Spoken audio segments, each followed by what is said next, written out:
نحمدہ و نصلی علی رسولہ الکریم، اما بعد، فاعوذ باللہ من الشیطان الرجیم، بسم اللہ الرحمن الرحیم۔ آج کا درس قرآن مجید سورۃ المائدہ کی 4 آیات، آیت نمبر 44 تا 47 پر مشتمل ہے۔ پہلے تلاوت اور ترجمہ سماعت فرمائیے۔ اعوذ باللہ من الشیطان الرجیم، بسم اللہ الرحمن الرحیم۔ انا انزلنا التوراۃ فیہا ھدی ونور یحکم بہا النبیون الذین اسلموا للذین ھادوا والربانیون والأحبار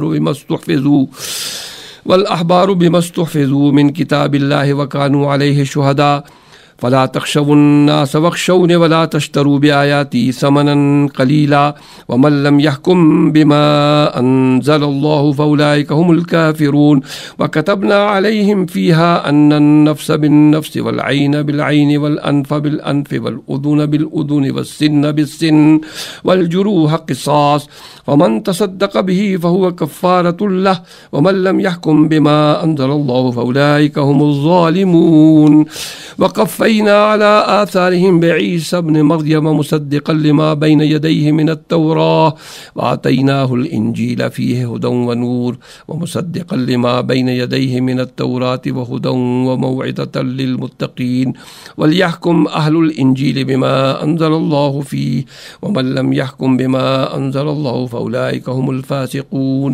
ان آیات کریمہ کا ترجمہ یہ ہے، ہم نے توریت نازل فرمائی تھی جس میں ہدایت تھی اور نور تھا۔ انبیاء جو کہ اللہ تعالیٰ کے بتی تھے، اس کے موافق یہود کو حکم دیا کرتے تھے، اور اہل اللہ اور علماء بھی، بوجہ اس کے کہ ان کو اس کتاب اللہ کی نگہداشت کا حکم دیا گیا تھا اور وہ اس کے اقراری ہو گئے تھے۔ سو تم بھی ان لوگوں سے مت ڈرو اور مجھ سے ڈرو، اور میرے احکام کے بدلے میں متاع قلیل مت لو، اور جو شخص اللہ تعالیٰ کے نازل کیے ہوئے کے موافق حکم نہ کرے سو ایسے لوگ بالکل کافر ہیں۔ اور ہم نے ان پر اس توریت میں یہ بات فرض کی تھی کہ جان بدلے جان کے، اور آنکھ بدلے آنکھ کے، اور ناک بدلے ناک کے، اور کان بدلے کان کے، اور دانت بدلے دانت کے، اور خاص زخموں کا بھی بدلہ ہے۔ پھر جو شخص اس کو معاف کر دے تو وہ اس کے لیے کفارہ ہو جائے گا، اور جو شخص اللہ تعالیٰ کے نازل کیے ہوئے کے موافق حکم نہ کرے سو ایسے لوگ بالکل ستم ڈھا رہے ہیں۔ اور ہم نے ان کے پیچھے عیسیٰ ابن مریم کو اس حالت میں بھیجا کہ وہ اپنے سے قبل کی کتاب یعنی توریت کی تصدیق فرماتے تھے، اور ہم نے ان کو انجیل دی جس میں ہدایت تھی اور نور تھا، اور وہ اپنے سے پہلے کی کتاب یعنی توریت کی تصدیق کرتی تھی، اور وہ سراسر ہدایت اور نصیحت تھی خدا سے ڈرنے والوں کے لیے۔ اور انجیل والوں کو چاہیے کہ اللہ تعالیٰ نے جو کچھ اس میں نازل فرمایا ہے اس کے موافق حکم کیا کریں، اور جو شخص اللہ تعالیٰ کے نازل کیے ہوئے کے مطابق حکم نہ کرے تو ایسے لوگ بالکل بے حکمی کرنے والے ہیں۔ ان آیات میں اللہ تعالیٰ نے ارشاد فرمایا کہ ہم نے توریت نازل فرمائی جس میں ہدایت اور روشنی ہے۔ انبیاء کرام جو اللہ کے مطیع تھے اس کے موافق یہود کو حکم دیا کرتے تھے، اور اہل اللہ اور علماء بھی بوجہ اس کے کہ ان کو اس کتاب اللہ کی نگہداشت کا حکم دیا گیا تھا اور وہ اس کے اقراری ہو گئے تھے۔ تمام کتب سماویہ اللہ تعالیٰ نے نازل فرمائی، اس میں توریت بھی اللہ تعالیٰ نے نازل فرمائی جس میں ہدایت تھی یعنی حق کی طرف رہنمائی تھی، عقائد اور اعمال صالحہ درست کرنے کے لیے دلائل اور احکامات تھے۔ اس میں ایک خاص روشنی تھی جو اندھیروں سے اجالوں کی طرف رہنمائی کرتی تھی۔ اب جو شریعت توریت کو منسوخ کیا جا رہا ہے تو اس میں جو لوگوں نے تحریف کی تھی اور تغیر زمانے کے سبب سے تغیر احکام کی ضرورت کے تحت ایسا کیا گیا۔ حضرت موسیٰ علیہ السلام سے لے کر حضرت عیسیٰ علیہ السلام کی آمد تک جتنے بھی پیغمبر آئے سب کے سب اور اس دور کے علماء توریت کے احکامات کے مطابق فیصلے کرتے تھے۔ توریت کی حفاظت کی ذمہ داری ان کے انبیاء، علماء اور مشائخ کے سپرد تھی، لیکن بعد کے لوگوں نے اس پہ تحریف لفظی و معنوی کی۔ ان کی کتاب میں حضور اکرم صلی اللہ علیہ وسلم کی آمد کی خبر واضح تھی، اور وہ نسلوں سے ان کی آمد کے منتظر تھے۔ انہی کے انتظار میں ان کے آباء و اجداد مدینے میں آباد ہوئے تھے۔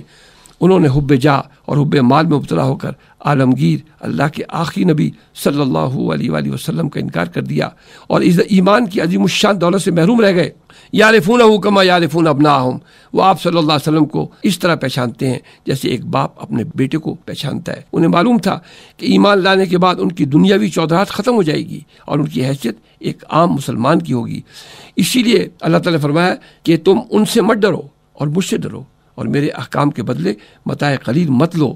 لوگوں سے رشوت لے کر احکامات الہیہ میں رد و بدل کرنے کا جو وتیرہ تم نے اختیار کیا ہوا ہے اسے چھوڑ دو۔ تم نبی کریم صلی اللہ علیہ وسلم کو نبی برحق جاننے کے باوجود آپ پر ایمان لانے اور اتباع کرنے سے گھبراتے ہو، باز آ جاؤ۔ اور اس کے بعد فرمایا کہ اور جو شخص اللہ تعالیٰ کے نازل کیے ہوئے کے موافق حکم نہ کرے سو ایسے لوگ بالکل کافر ہیں، اور جو لوگ وہی ربانی کے خلاف فیصلے کرتے ہیں وہ لوگ کافر ہیں۔ ارشاد باری تعالیٰ ہے کہ ہم نے توریت میں یہ بات فرض کی تھی کہ جان بدلے جان کے، آنکھ بدلے آنکھ کے، اور ناک بدلے ناک کے، اور کان بدلے کان کے، اور دانت بدلے دانت کے، اور خاص زخموں کا بھی بدلہ ہے۔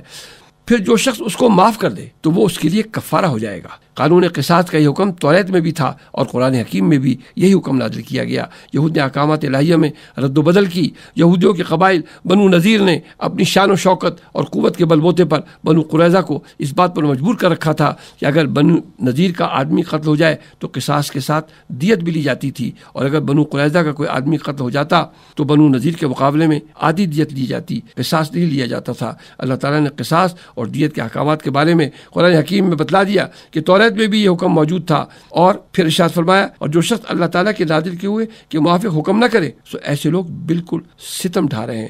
اس کے بعد حضرت عیسیٰ ابن مریم کا ذکر ہے کہ ان کی کتاب انجیل پچھلی کتاب توریت کی تصدیق کرتی ہے۔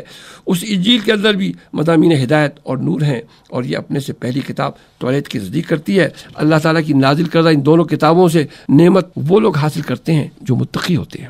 حضرت عیسیٰ علیہ السلام اور ان کے ماننے والوں کو چاہیے کہ وہ اپنے فیصلے اللہ کی نازل کردہ وہی انجیل کے مطابق کریں، اور جو لوگ اللہ تعالیٰ کی نازل کردہ وہی کے خلاف فیصلے کرتے ہیں وہ بالکل بے حکمی کرنے والے ہیں۔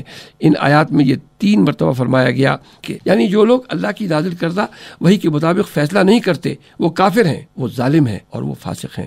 فیصلہ کرنے والے حکام کو وہی مطلوع قرآن حکیم اور وہی غیر مطلوع احادیث نبی صلی اللہ علیہ وسلم اور فقہ کا جاننا کس قدر ضروری ہے اور کس قدر تنبیہ ہے کہ وہی ربانی کے خلاف فیصلے کرنے والے کافر، ظالم اور فاسق ہیں۔ دعا کیجیے کہ اللہ تعالی ہم سب کو قرآن حکیم پڑھنے، سمجھنے اور اس کے مطابق اپنی زندگیوں کو بنانے کی توفیق عطا فرمائے۔ وآخر دعوانا ان الحمد للہ رب العالمین۔